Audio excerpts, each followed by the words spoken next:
We've been chasing the conquest of material scarcity forever, and we got there. That's fantastic. But then how to convert the enormous resources and organizational powers which delivered this material prosperity to actually producing widespread human flourishing, where most people have access to challenging, rewarding, fulfilling lives. And it's, I think, quite clear that we're not there. We were born in these, Dunbar groups of 150 fellow tribes people, and we're related to them, we know them. So to live in this superhuman world of where we're cooperating with millions of strangers and living according to rules, people are now connected with practical functions in a way they are no longer connected to each other. And all of that social disintegration that's going on right now is because people's relationships have no functions. They're just consumption items. Your children are consumption items, your friends are consumption items. But we have so many other consumption items that are so tempting, we spend a lot of time on those. If they are something that you're producing together with other people, and you're making your lives together with other people, and you're connected to them because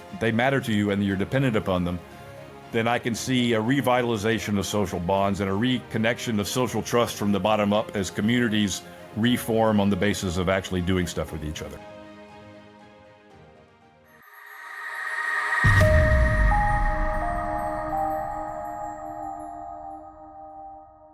Welcome to Uncomfortable Collisions with Reality. I have a new guest. He was christened William Brinkley Lindsey. He's an American with one of those names, first names that's a bit surprising, and he's called Brink. Lindsey has been known as that to many people, but also to his family when he was born. So welcome to my little podcast, Brink. I'm going to ask you to introduce yourself, and then I'll ask you a few questions, and we'll get cracking on our discussion. Great. Well, thank you so much for having me on. My name is Brink Lindsey. It's an unusual name. Our mother's maiden name is Brinkley, so it was a effort to honor that side of my family. As a child, having an unusual name that rhymes with stink is character building. Hadn't thought of that. But as a grown-up, having a name that is memorable is okay. So people usually cock their head when they hear it the first time. I tell them, think brink of disaster. Good. Excellent. And I might just observe that you've got an extremely good broadcasting voice. So very nice and clear, so that's Thank good. you. I've also been told I have a face for radio. Well, I thought you have a voice for radio. I think your face is fine. So, do you want to tell... So I guess I got interested in... Well, you go back a long way with me indirectly, because you were... picked up, as it were, by someone on the group blog that I still contribute to. He doesn't.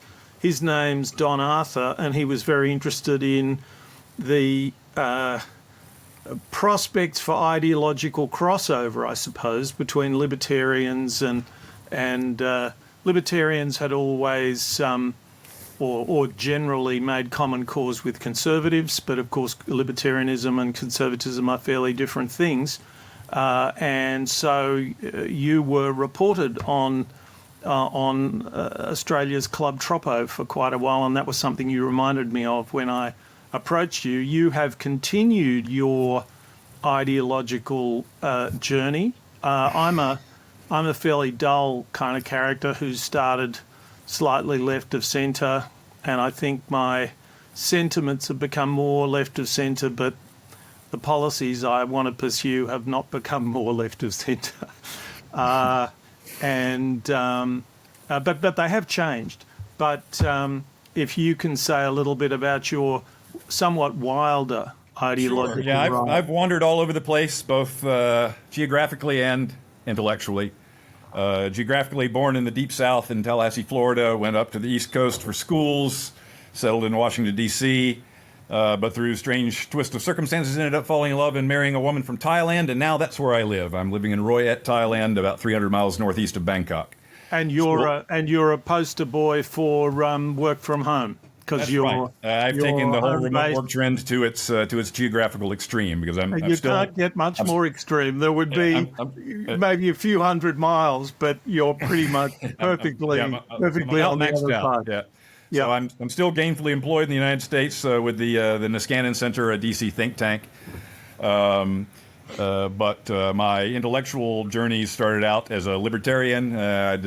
Like many libertarians, I discovered Ayn Rand as a teenager, and that got me going on that journey.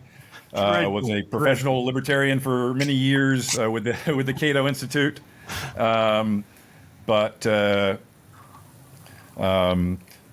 I don't know what the correct label is for me today. But over the course of the 21st century, my commitment to libertarianism sort of unraveled and went by the boards. Not in everything, but I no longer consider that ism really a good descriptive label for me. Yeah. Irving Kristol famously defined neoconservative as a liberal who had been mugged by reality. Yeah. You're a libertarian. I don't have a good label for me, but I'm a libertarian who got mugged by the 21st century. Yeah. That's right. The thing about saying you've been mugged by reality and continuing to have strong views is that it says something. Even there's a famous Australian economist, and I won't probably be able to get the quote, but it's my father, who was also an economist, and also he was. So this person I'm talking about is a guy called Heinz Arndt, and he was a German who came to Australia and was an economist. My father was Viennese, came to Australia and was an economist, and Heinz went from being a strong left-winger to being a strong right-winger. And he's got a marvellous passage in his autobiographical essay in which he says that many people ask him why, if he could move from the strong left to the strong right, there was no period of indecision, no period of humility in between these two. Yes, periods. yeah. So there's a slingshot type who is frequently in error, never in doubt. That's right. Very that's much. Right. So when I was a libertarian, I was a kind of a squishy, moderate one. So I haven't done that full slingshot, but that's right. You're not a sound chap. But I'll since I named my Substack after Keynes, a line from Keynes, I'll quote him again. That he said, "When the facts change, I change my mind. What do you do?" Yeah, exactly. So that is a good opportunity to talk about your new blog. You've written several books, and they have grappled with the world as it has been unfolding and with your own ideology as it's been unfolding, and it seems that you have decided that you need to work on a new testament, a new dispensation, and I'm going to invite you to tell us what your Substack is called and why, and that's a pretty good way to start our conversation, I think. Sure. My Substack is called The Permanent Problem, which comes from a line from an essay by John Maynard Keynes. The essay was called Economic Possibilities for Our Grandchildren. It came out in 1930 in the depths of the Great Depression, but it has a very upbeat... He gave it in 1929, I think. I think so. But he fiddled with it. He originally gave a talk, but he fiddled with it, and so the prose that was published is 1930 prose, I believe.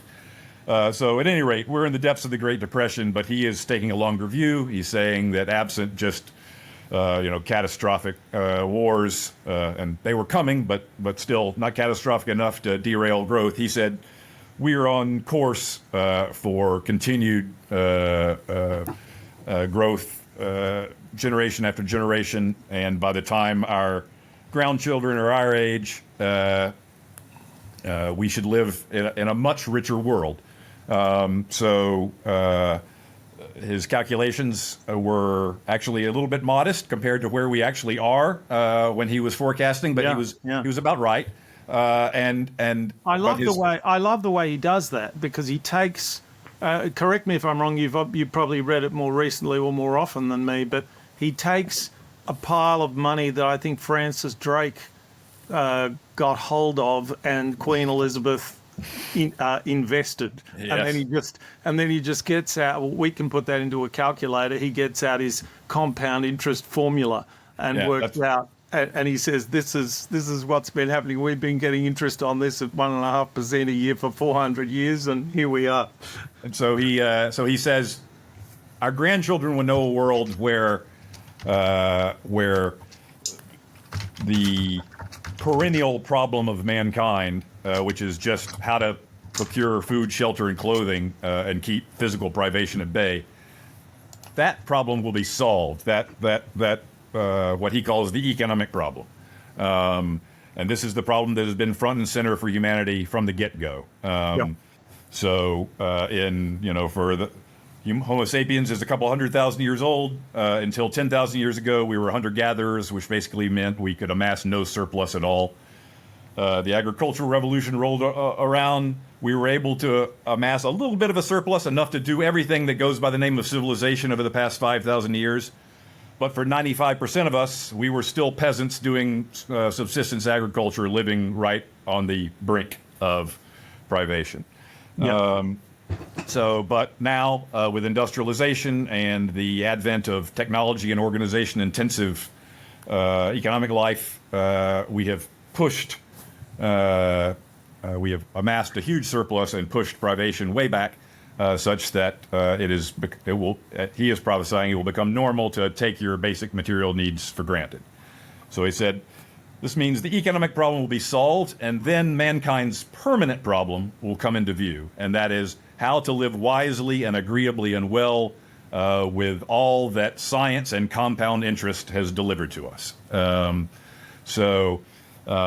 he said it's not going to be easy. That these are very deeply ingrained habits. Thinking of the world as beset by scarcity, and those habits are going to be hard to shake. And so he foresees a kind of collective nervous breakdown as mankind tries to negotiate this transition from the economic problem to the permanent problem. I'll just interpolate that it's typically like Keynes in the middle of the Great Depression. Yes. For his mind to take off in this other direction. Completely. Maybe other people had a crack at that theme. I don't know of any. None are famous. And this essay sits there, obviously not a perfect piece of work as far as prediction is concerned. Right. But then I would argue that I give him a lot of slack there because he's not actually making predictions. He's talking about possibilities. Right. So the most famous thing he got wrong was he guessed 15 hours a week. By today we would only be working 15 to 20 hours a week, that our economic motivations would have softened to the point that we were taking it much easier than we are today. Yeah, except that for him, he didn't have to work more than 15 hours a week, but right. he did. So he might have taken a bit of a clue from that. Yes, correct. It's sort of his elitism that makes him think that he'd be still working hard, but what would be the point of doing that if you weren't working on the great Keynesian things, the great, the great things that he learnt at Cambridge, good states and all those things. He also wrote a great essay about what a joke a lot of that stuff was. Yes. Anyway, sorry. But the details on that front, I think, are unimportant. The big picture that he got right is that this change in the biggest problem confronting us is coming. Yeah. And it's going to be a gnarly problem to deal with. Yeah. And so I look at our situation today, and just to kind of fill in the blanks here. Like I said, I was a libertarian, and I gradually moved away from that. I was also very optimistic about the state of the world. I would say, from the fall of the Berlin Wall through the 90s and the O's, I thought that the world was on a glide path to a richer, freer, happier, healthier, better governed world, with lots of messes and tragedies and two steps forward and one step back along the way, but that's where we were headed. Yeah. Is the end of history too strong a way to put it? Yeah, no. So the end of history is there's a cartoon version of that thesis that's wrong. The actual thesis is is not triumphant. Yeah. It's actually worried about how we're going to, Well, it's got a bit of a nervous breakdown, the possibility for a nervous breakdown sitting in there. That's but yes, I was absolutely was carried away with that. I remember The great sense of optimism that most people had during the 90s. I remember for the Berlin Wall falling. I hope I don't have the order of this wrong. I don't think so. And then I watched late at night as Nelson Mandela walked out of the jail on Robben Island, Yeah. joined Winnie, put his fist up with Winnie, and I just thought, gee, here's two of the biggest, most massive, Intractable changes. problems, and they just melt away. They melt away. Bring it on. But could we have more, please? Yes. So I wrote this book that came out in 2007 called The Age of Abundance, which captured this optimism. Yeah. And I've said since that 2007 is pretty much the last year possible to title a book The Age of Abundance, unironically. Yeah. But I told the story that of a revolutionary change in human conditions, this advent of mass affluence, what Keynes called the solving of the economic problem.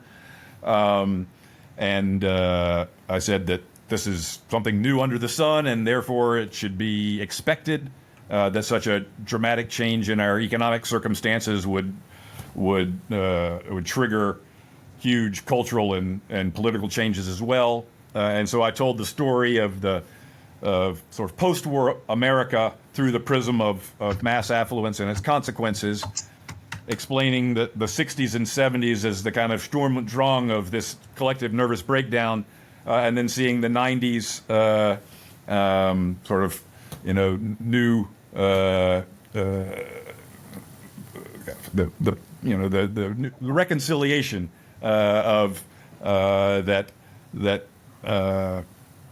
on the one hand, the 60s dream of radical social change and a radical alternative to capitalism, a radical alternative to the nuclear family, all that went away. We stayed with capitalism, we stayed with bourgeois morality, but we transformed how we did it. Much more open, much more cosmopolitan, much more tolerant. And so I saw this kind of synthesis, a libertarianish kind of synthesis that had taken hold in the 90s and was optimistic. I said, politics is lagging, but I'm optimistic that we will get a purple kind of synthesis of the red versus blue tribalism that we are currently seeing. So, of course, that's not how things turned out at all. From the time that book was published forward, and you can argue from a few years before that book was published, we just started having a rolling series of bad news and elite failures. I think someone like Paul Krugman would have said he changed. He had his 2008 moment, but at the time of the Bush administration. Yes, that's right. Yeah. But then really what finally did it for me was when Donald Trump won the Republican nomination. Yeah. That to me was a sign that my country and our society had much deeper problems than I had previously believed. And just when he gets elected. And then when he won, then everything that's happened since. Well, the thing is, I thought, I was in England and I flew to Ireland the day after it became clear that he had won. And I suddenly, two words came into my head, which were the Troubles. I thought, holy shit. But the other thought I had was, it's not going to be that different from Reagan. Now, I'm not seeking to be disrespectful to Reagan here. He was a serious guy. But there was an element of, look, get in some people who know what they're doing. Right. Your job is to front the cameras, have an 8-hour day or maybe less, enjoy yourself. It's not a bad way. I have a lot of regard for a lot of that. I think it's. I don't agree with many of the things that he did, but that's a good way to understand the kind of mad demands on that role. Yeah. So there was. I expected it would be more incompetent than Reagan, but it would be like that. Well, it's not like that at all. He's just like that at all. Yeah. He's just a ball of rage, just a kind of marauding id. Yes. Just terrible. So from that point forward, I basically started a book in my head, which was The Age of Abundance, What the Hell Happened? And been reading widely and thinking. Meanwhile, I moved to this new think tank, the Niskanen Center, where we have a bunch of us were recovering libertarians who were looking for new principles. And you're still in the Cato Institute. No, I'm at the Niskanen Center. No. At this stage, you were still in the Cato Institute, or not? I moved to Niskanen in the summer of 2017, so shortly after Trump's victory. Yeah. So I moved there in 2017. And Niskanen is a kind of an offshoot of Cato, is it, or Correct. not? So it's named after Bill Niskanen, who was the Cato Institute's longtime chairman. Yeah. It started as a kind of soft libertarian think tank, just with shorter time horizons. We're going to try to get stuff done on Capitol Hill, which means we need to be more ideologically flexible. That was the idea. Yeah. But the think tank was founded by a Cato colleague of mine, Jerry Taylor, who had been the Cato Institute's point person on climate change. So he was Cato's lead climate skeptic. His problem was that over the course of the O's, he lost his climate skepticism, which made it hard for him to continue in that role. Yeah. So he decided if he was going to find a think tank he belonged at, he was going to have to start it himself. I liked a term you used in an early discussion we had about a particular kind of fence that he either detected or felt. Do you know what? So he left.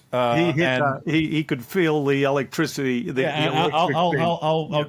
Sorry, go on. Wind around to that metaphor. Yeah. So he left, and then once he actually started, and he was able to sell libertarian donors on the idea of, okay, I'm going to advocate a carbon tax, and you can just think of that as a defensive play. That there's stuff is going to happen about climate change, and a carbon tax is the most market-friendly thing. So exactly. Sorry to interrupt, but it's just a dumb libertarian who, an anarcho-libertarian if you like, but it's just a dumb libertarian who is unaware that externalities call for a presumption that a libertarian solution is not the best solution. Yeah, the problem is when you think a solution is terrible, then you have very strong incentives not to see the problem. Yeah. So when he realized to sell a carbon tax, I have to sell, climate change is a real problem we need to get serious about, and this is the best thing to do. And once he started doing that, all the libertarian money left. Yeah. So Niskanen almost died. It found a new crop of donors, many of whom were just enchanted by the idea of a libertarian convert to climate, to climate activism. So in a new place with new donors, there's a lot of what you think. The contents of your thoughts are heavily influenced by who you're thinking around. So when you move to a different organization that has a different mission and that has different donors, there are different red lines, there are different electric fences, and so there were ones that even though I was a libertarian, but I was kind of a renegade, not a true radical. So I always had a sense that that I could wander a little bit beyond the fence line, but not too far. But now the fences were gone, so we just were thinking completely anew in this very weird, disordered time. And so we've got this basic identity that we call a transpartisan identity, where we see that an ongoing characteristic of political debate today is that the ideological dividing lines are drawn along false dichotomies. And so you can actually come up with policy solutions that are best responses to what's going on, that draw ideas from the left and the right simultaneously, and that can appeal to progressives for progressive reasons and conservatives for conservative reasons at the same time. So most basically, there's the idea that of a pro-market, anti-government right and a pro-government, anti-market left. But we see that a strong state that provides the rule of law and the necessary legal infrastructure and all the market-supporting public goods, including social insurance, needed for a modern economy, that is a vital complement to a dynamic entrepreneurial market order, not its antagonist. And likewise, a dynamic market economy is the golden goose that produces the egg, the goose that produces the golden eggs that pay for the welfare state. So we see, not pro-market versus pro-government, but we're pro both. And in a lot of different policy areas, we do that. We're in our criminal justice program, the left focuses exclusively on less crime. The right does. The left focuses almost exclusively on less punishment and mass incarceration. We believe that our criminal justice system is so dysfunctional that it is a mix of very, very spotty enforcement with draconian punishment. So that if we had much better systematic enforcement mixed with moderate punishment, we could simultaneously have less crime and less punishment. And those are things you can sell part of that to the left and part of that to the right and build coalitions that way. So this idea of kind of looking beyond left versus right is the animating vision behind Niskanen. And so I've been doing that as my day job, but seeing these deeper social forces under the surface which are making intelligent reforms so difficult to push forward, and making the idea of something that isn't extreme red or extreme blue, that's very difficult for people to even see that exists these days. So as soon as you've given a clue that you're not on team red, then red folks are going to say that you're a cultural Marxist, Biden loving, whatever, open borders, whatever. And if you give any clue, if you just, deviate anyway from Team Blue's orthodoxies, you're going to get said that you're a Trumpist, MAGA, horror show. So the idea that there's anything in the middle is hard for people to see these days. So, with these kind of deeper thoughts about what's going on under the surface, which is making my policy walk job so difficult, I decided to I had some ideas, I thought some pretty, ideas I had a lot of confidence in about what was going wrong, ideas I had very little confidence in, but I couldn't get out of my head about what to do next. And so I was initially thinking about writing a book, but the what is to be done part was just, I was just way too tentative about to be able to really sell a book. So I thought everybody was on Substack these days. That was becoming a big deal. And I thought an exploratory medium like essay writing would be much better suited to my state of mind. So a little bit more than a year ago, I started basically writing an essay a week and then every 10 essays taking a month off. But I've just completed 40 of them, and I've more or less gone through, and it's the book proposal that I wrote up before I decided to go to Substack. There's a lot more depth to go into all the issues that I've raised, so I'm going to keep writing. But I have written something like 100,000 words plus of essays now on this on what's going wrong and what do we do about it. So because podcasting is such a free form thing, I want to slightly, I want to just deviate briefly. Because the idea was we're going to talk about the permanent problem, your ideas, and I want to do that. But it just occurred to me that this description of the world of think tankery, I'm kind of self-funded. I sort of participate in the same sort of debates, but I'm always kind of shocked when I'm the son of an academic. That was back when academia was a functioning institution, and I'm always kind of shocked about think tankery because essentially it's funded by people who know the answer before you do the research. And more than that, and it's kind of extraordinary. America's got the world's deepest market in think tanks by a vast amount. And Niskanen, I think, has enough funds to be a thriving think tank. But so many think tanks, it's on a weight for age basis, on a weighted basis, it's kind of weird that this attempt to build bridges, this attempt to log roll or just build coalitions is such a small part of think tankery. Yeah, it's so. Think tanks are are a distinctly American phenomenon. They've been copied globally, but the think tank world is bigger and more complicated in America than anywhere else. And it's a testament to a couple of things. One, it's a testament to the depth of our charitable giving culture, because giving money to a think tank is a pretty exotic charitable choice. So you have to have deep funds for there to be any available for that. Beyond that, it's a function as well, I think, of the hollowing out of our political parties and of our congressional staffs, so that that the actual policymakers need to outsource policy formation to outside experts to a degree that they didn't need in the past. And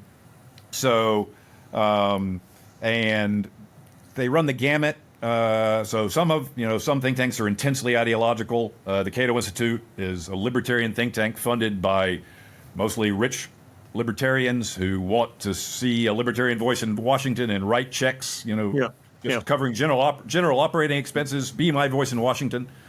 The Niskanen Center historically has been funded much more because it's new and ideologically, not doesn't have a clear, well-developed label with a huge base of pre-existing support. So most of our early support has come from charitable foundations, things like the Ford Foundation, the Hewlett Foundation, where billionaires die and leave huge corpuses of money to do good works.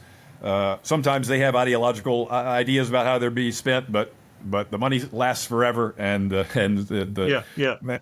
permanent managers end up deciding what the foundation is about. Yeah.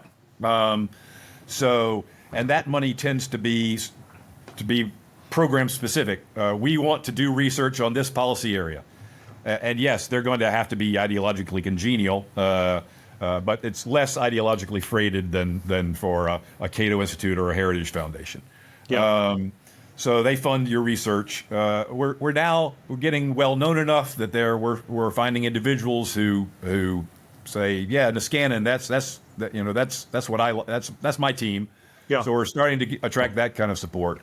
But by and large, think tanks are aimed at the media and at public opinion through the media, and don't spend a lot of time actually deeply engaged intensively with policymakers trying to affect policy change on the ground. Some do. Some scholars are shuttle in and out of government, and they're very active when they're out as advisors, but institutionally they don't put a lot of oomph into that.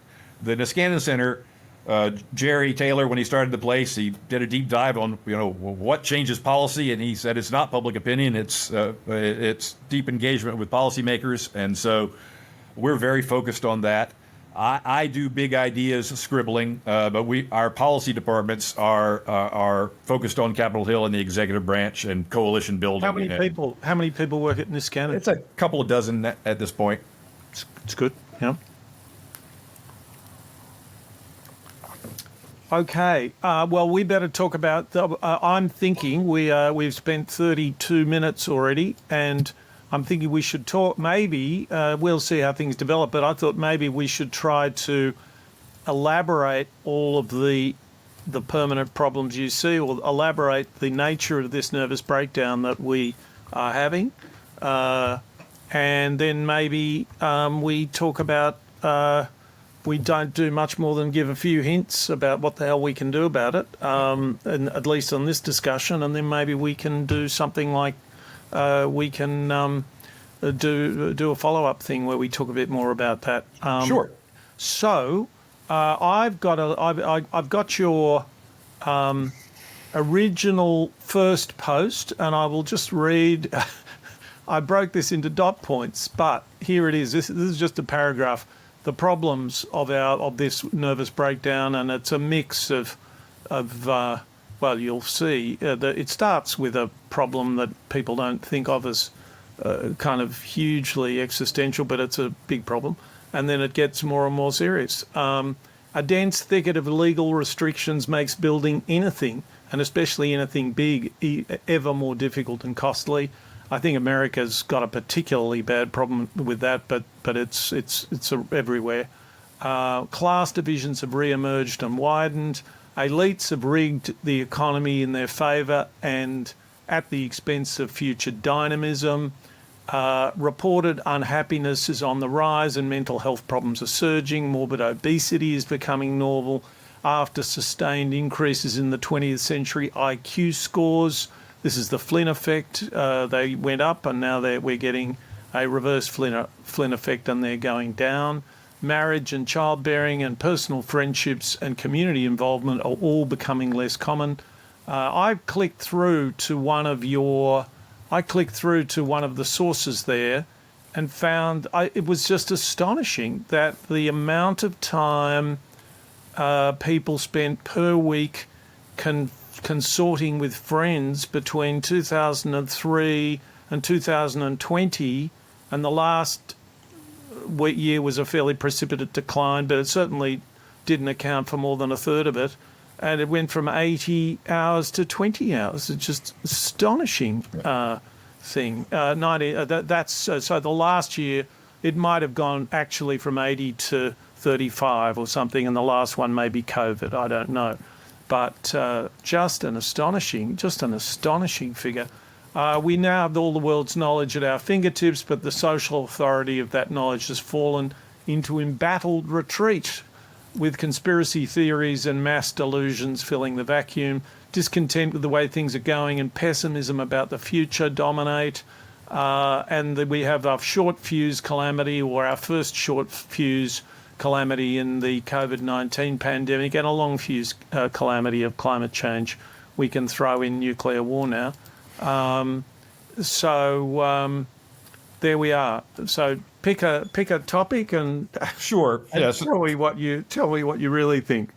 So to sort of step back from that bill of indictments to more general characterization of the problem, I see capitalism's not having a good 21st century in the rich countries, and I characterize it as a triple crisis: a crisis of dynamism, that is, most obviously, growth rates in the 21st century are about half growth rates in the 20th. Productivity growth is mired at very low levels.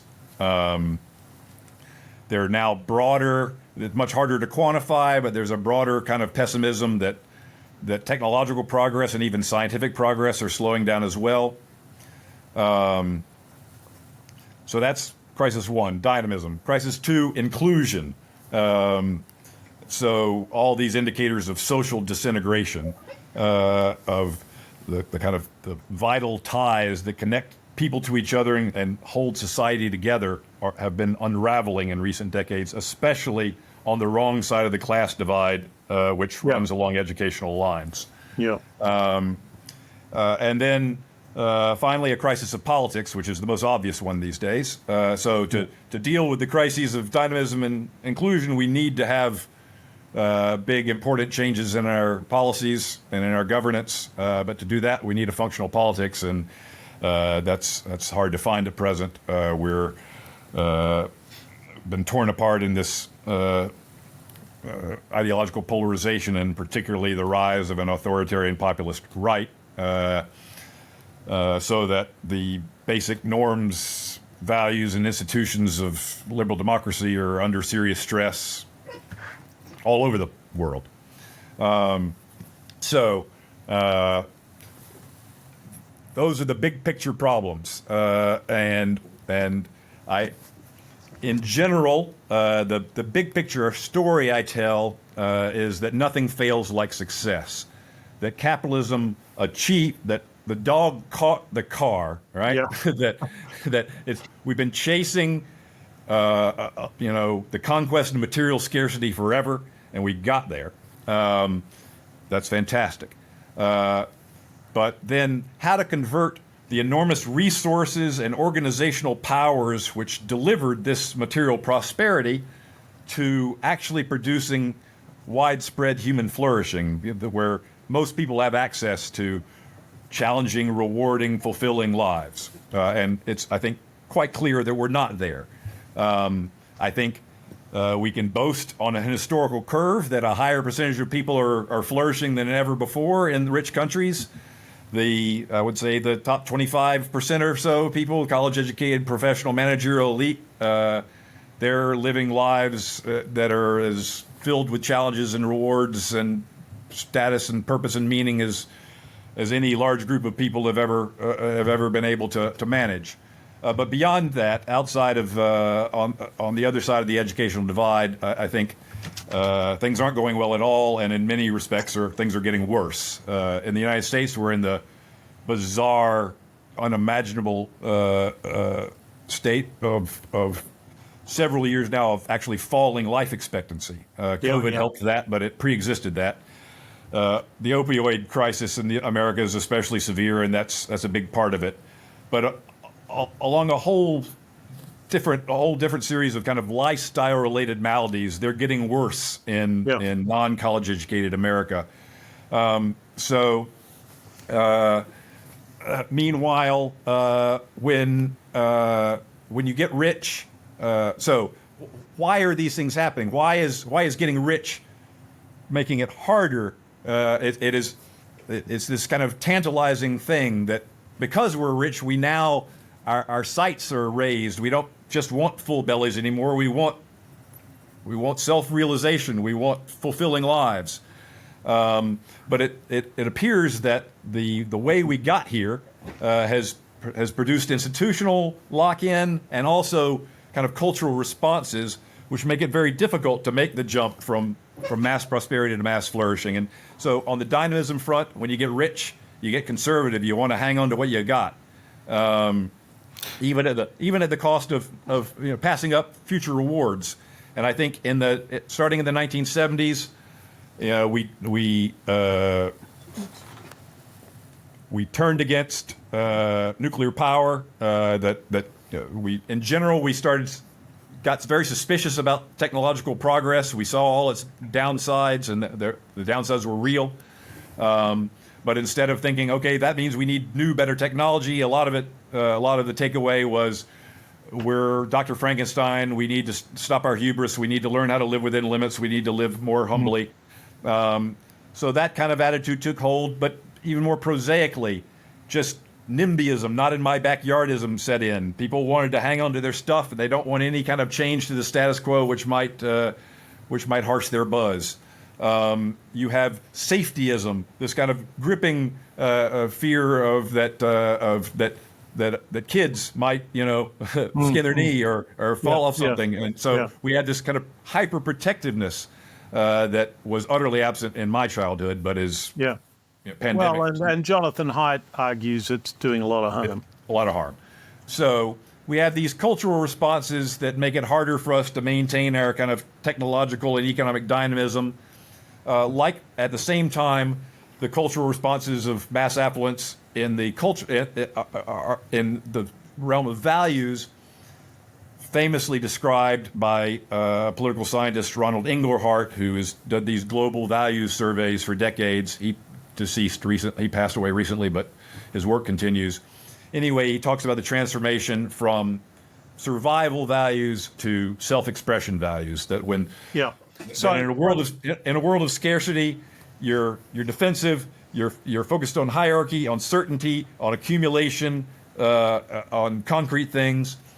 When existential security is assured, you can kind of breathe easier and stretch your wings and think about finding my true self, being authentic to me, expressing who I really am, living a life of meaning and purpose. And so this kind of self-expression ethos comes to the fore, and there's many wonderful things and consequences associated with that, and I detail those in the Age of Abundance. I don't think you get the civil rights movement or feminism or modern environmental consciousness without this affluence-triggered shift in values. But there's a nasty dark side to it as well that I underexplored in the Age of Abundance, and that is a kind of just sort of almost nihilistic allergy to authority of any kind, that anything that interferes with the primacy of autonomy and choice, any legacy from the past which dims or limits human possibilities, all of this is to be held with suspicion, because every institution has a past, and the past is less progressive than now. It's got skeletons in its closet, and therefore it kind of saps our sympathies for it. So we have this kind of cultural acid bath of suspicion towards everything that we've grown up with. And that critical spirit has allowed us to make a lot of progress, but it's also allowed us to sort of lose faith in who we are and where we stand. And it's made it very difficult for us to maintain those bonds which create the coherence upon which true progress can build. And so I see the breakdown in the family, the decline in marriage, decline in childbirth, the decline in community involvement, the decline in church going. All of this is part of the dark side of an expressive individualism that's kind of jumped its useful, healthy constraints. And that likewise, this kind of expressive, performative ethos has infected our politics. Back when, in an age of scarcity, the main dividing line was between haves and have-nots. But in the 60s, the plight of the working class no longer seemed to be something that the left, cared about anymore.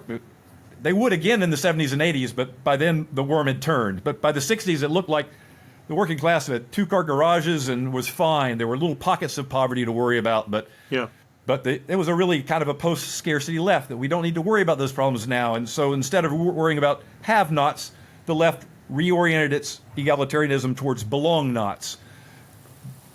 Yeah, okay. Isolated, marginal, oppressed groups outside the cultural or socioeconomic mainstream. So in the United States, most obviously blacks in the civil rights movement, then feminism, then concern about immigrant rights and prisoner rights, and every Native Americans, all of this, sexual orientation, every kind of marginal identity group that wasn't WASPs became the object of left-wing solicitude.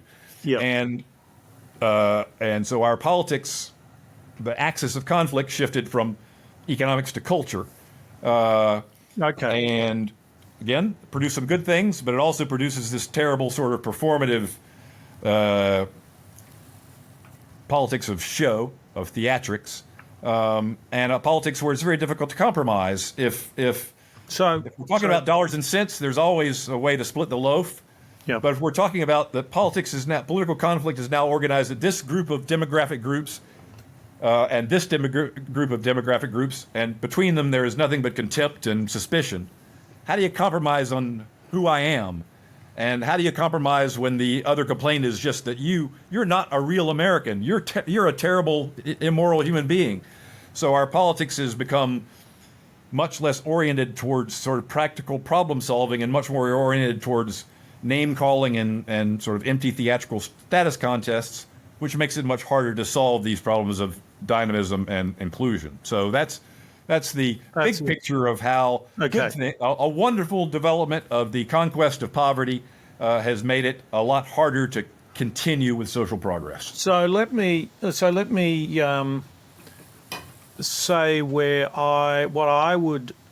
way I would develop some of those arguments. Obviously, the description that you offer, I don't want to disagree with. It's a pretty good description. The question is the extent to which it is a description as opposed to a diagnosis or an understanding of causes.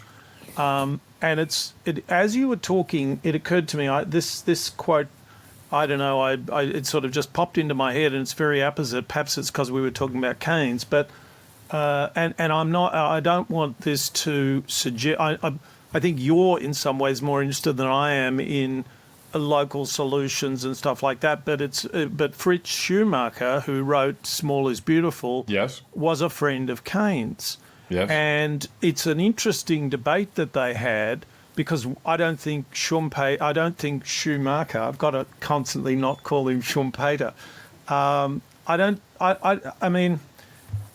I'm not that sympathetic with with where he ended up, except that, you know, he's offering a critique, which I think is a useful critique. It just doesn't take you that far. But what he said to Keynes, but I think he said something which gets to the heart of the way I would want to tell the story that you've just said. And he said, it's a very, very nicely put. Because Keynes was effectively agreeing with Schumacher, not Schumpeter. He was agreeing with Schumacher that the mode of capitalist development there was something morally wrong with it. It was too focused on self-interest and all those sort of things. And Keynes's argument for going with capitalism was rather like his argument for going with central banking and with macroeconomic management, which is, look, you can leave it to us whether we know what we're doing and we'll stop doing it when it doesn't make sense. And Schumacher said, yes, your position is that the road to heaven is paved with bad intentions, which is an extremely well put idea. And so rather than just, so the way you've told the story is a story of the intellectual opinion of elites. And I see that as that's important, obviously, but in many ways it's an epiphenomenon on the top of what systems produce and what professional optimizers produce. So my idea of what's going on in our politics, I remember I first had this put to me by someone on what social media, why woke has taken off, and my own, and I was basically convinced this is no longer his words but mine, but I think a huge engine of woke is that it is an extremely effective way to hack the human brain when you've got 280 characters. You immediately take the high ground. You say, well, what you've said has offended me. Once you say that, then the other person needs to basically say, well, I don't care if I offend you. And then you've completely transformed the whole mood of the conversation. Now, in a much more broad sense, what I wrote, the two words I wrote as you were talking about capitalism making us richer is, of course, an old Marxist word, which is commodification. So capitalism was commodifying things, and it was also becoming, and so more and more parts of our lives, in more and more parts of our lives, this acid bath, a nice expression of yours, turns parts of our lives, it commodifies them, and it subjects them to various kinds of competition and optimization in the place of a kind of dumb cultural solidarity, because we all know what to do when we go into a shop or whatever, and we all know it's a bit rude to go up to the counter with headphones on and so on and so forth.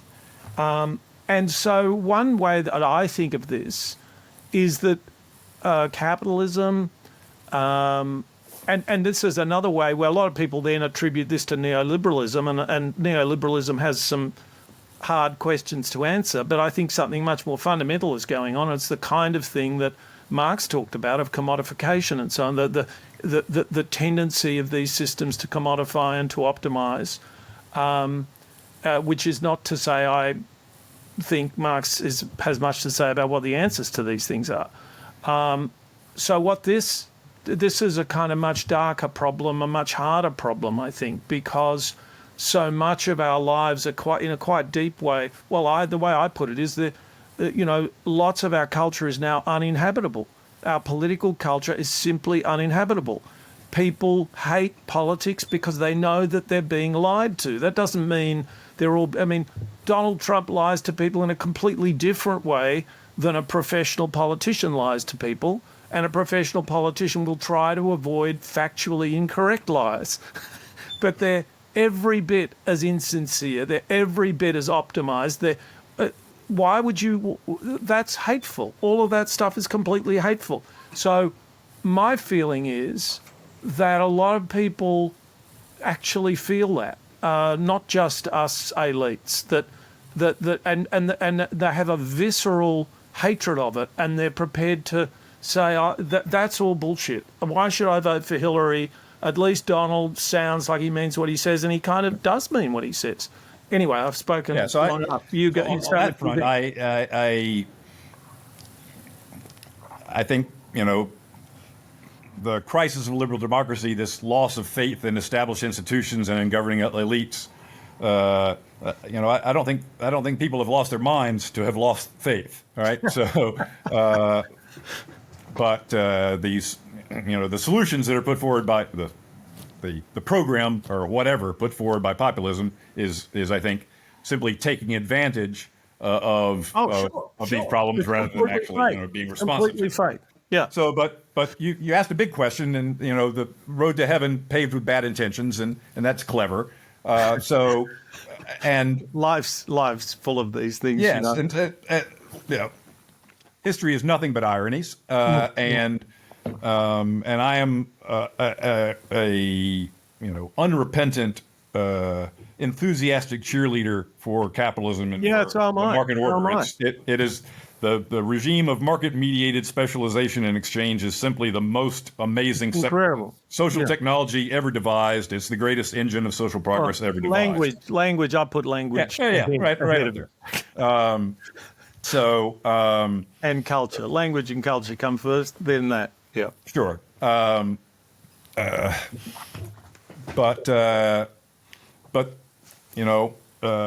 A great tool isn't necessarily great for all jobs and isn't necessarily great in all hands. And so this conflict between the commercial order and our moral instincts is real, right? Yeah. So it's not just the commercial order. So it's all the spin doctors. It's optimizers. It's what Adam Smith called the Great Society. It's what Hayek called the extended order. It's this whole abstract, impersonal order of both government and markets created by both of them, within which we live. The Gemeinschaft the Gesellschaft as opposed to the face-to-face organic unity of Gemeinschaft. So there's a huge conflict. We were born in these Dunbar groups of 150 fellow tribes people, and we're related to them. We know them, and so to live in this superhuman world of where we're cooperating with millions of strangers and living according to rules that aren't the rules you govern a family or a tribe by. They're not in a tribe and share alike. Here we in the larger world we put up with these we put up with these massive inequalities because they're functional. So there absolutely is a huge tension between living in the impersonal extended order and being, a highly evolved ape with ape social needs. But I will defend the trade-off as an enormous win for humanity. I agree. That's up to a point, right? So that the revolutionary transformational change in living standards, in life expectancy, in education, and so forth, has been a humongous, radical expansion in human possibility. But now, when we actually turn to realizing that possibility at scale, that making it normal for people to be able to really realize their capacities and develop themselves and live challenging, fulfilling lives, that's where we're falling apart, and that's where I think the main engine that capitalism has for doing that for people is the labor market, and the labor market just doesn't follow through on that promise for 75-80% of people. It offers low autonomy, no career track jobs with a lot of schedule uncertainty, a lot of job stability uncertainty, and no. So I think a big change from the industrial era to the current era is the declining social importance of non-elite work. So once upon a time, it was clear that capitalism couldn't function without huge inputs of raw brawn. And someone had to man those machines and run those dirty, messy, dangerous factories. And so it was clear that technological progress, industrial might, American national security were dependent upon blue-collar workers showing up and doing their jobs. And so when there was a strike in the steel industry, that was that could be a national security problem, right? So the social importance of the worker in the 20th century was something no one denied, right? There was this massive global movement which made the worker the protagonist in world history. And art, a big art. Yes, movement. but since the industrial era, there's plenty of heroic statues of and murals of steel workers and construction workers, but there's none of Walmart greeters, right? So the